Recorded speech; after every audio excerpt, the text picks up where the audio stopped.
that song comes from Guys and Dolls, the Broadway musical, and it is a pleasure to sing, let me tell you that. But I should add right off the bat that I don't really believe in luck.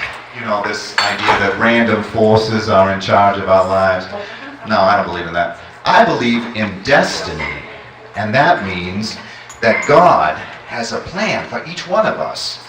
But he doesn't just hand it over to us on a silver platter. No, we have to look for it. We have to figure out what it is. And then we have to work to make it happen. And it isn't always easy, let me tell you. I mean, my life certainly hasn't always been easy. The life of showbiz is not an easy life, let me tell you that.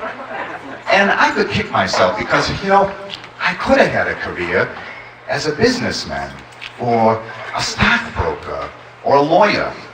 If only I hadn't been so stupid, you know? I took an IQ test once. The results were negative.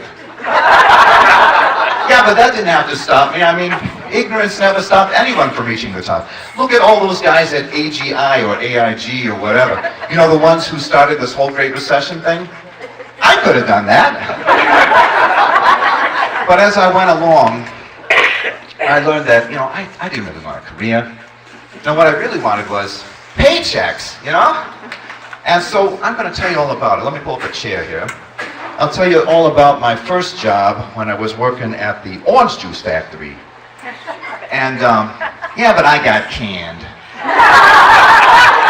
I couldn't concentrate.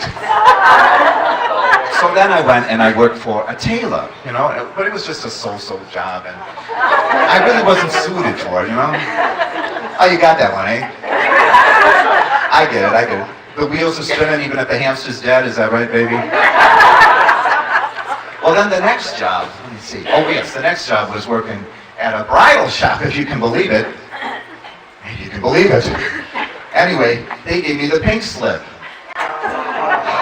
So this kept happening. I kept getting jobs, and then something would go wrong, or something would explode. That happened when I worked at the lavatory. What's that? Oh, I'm sorry. Laboratory. I guess there is a difference. Anyway, I would get these jobs, and then I would get fired, and then I started to get depressed. So I finally went to see a psychiatrist, you know, a shrink. And I says to him, Doc, I've been really, really down lately. He looks at me and he says, you need to be really, really up. That will be $100. Yeah, but at least he was willing to bill me. Until that time when I went in and I said, well, Doc, I've been so down lately that I've even had a thought of suicide. Then he says to me, from now on you need to pay in advance. That doc, I don't know how to take him. One day I go in there and he's as gentle as a bunny. The next day he berates me from one wall to the other. I got fed up with it. I finally said to him, Doc, you're just jealous because the voices only talk to me.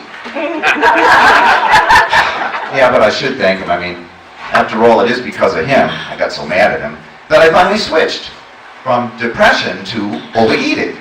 I figured that'll get him, you know. Well, actually, the truth is, you know, as we get older, it's very hard to keep the weight off. Have you ever noticed that? Maybe you haven't reached that certain age yet, but let me tell you, it's not very easy at all. And that was getting me depressed to think about that I couldn't keep all this weight off. But at least I don't worry about cholesterol. Nah, I drive too fast for that.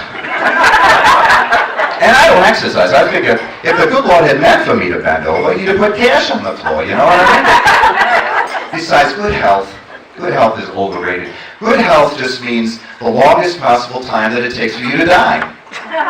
When I die, I'm going to go peacefully, in my sleep, like my grandfather.